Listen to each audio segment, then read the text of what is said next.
I think vulnerability, creates courage.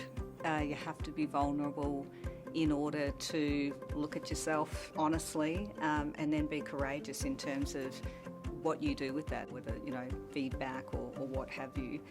Resiliency is really important, and I think to do that there has to be an element of self-care. We all want to show up with the best energy possible at work, so to do that you really need to sort of keep your self-care in check, whether that be your health, your own think time, your own time management.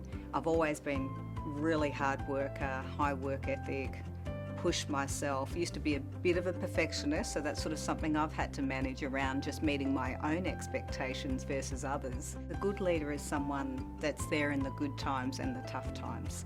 And there's a really lovely analogy that Charles Wilkie, who is a CEO of a business, he used sort of, if you can imagine a leader having a mirror and a door in the office, and when everything goes really well, you would hope that they use the door to go out and find the people that were involved to thank them, and then in the bad they go to the mirror and actually look at themselves to sort of work through what, to reflect on what could I have done differently to stop that happening again.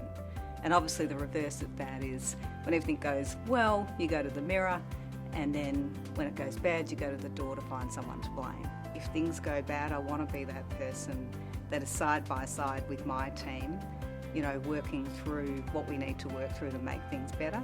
And if we do really, really well, it's not about me. As I said, leadership's not the I, it's about going and finding those people and thanking and acknowledge them for their efforts.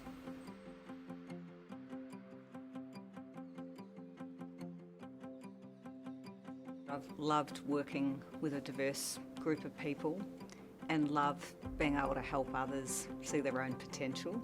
And so I think it just boils down to seeing that potential in others, setting a vision or a goal, and then really helping those individuals or a team, empowering them and letting them get on with it so that they can take it forward and achieve that success. And I feel like being part of something bigger is critical for people. People want to feel connected.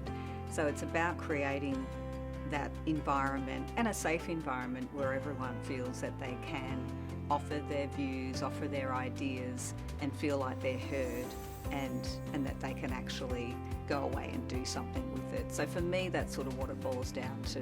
And I think if you can get all of that happening, then that is absolute gold in sort of having a high performance team, an engaged team, and really people feeling like they're part of something meaningful, being part of the success of the business or society now, given being a purpose-led organisation is really far more important than just sort of the money. It's about why we exist.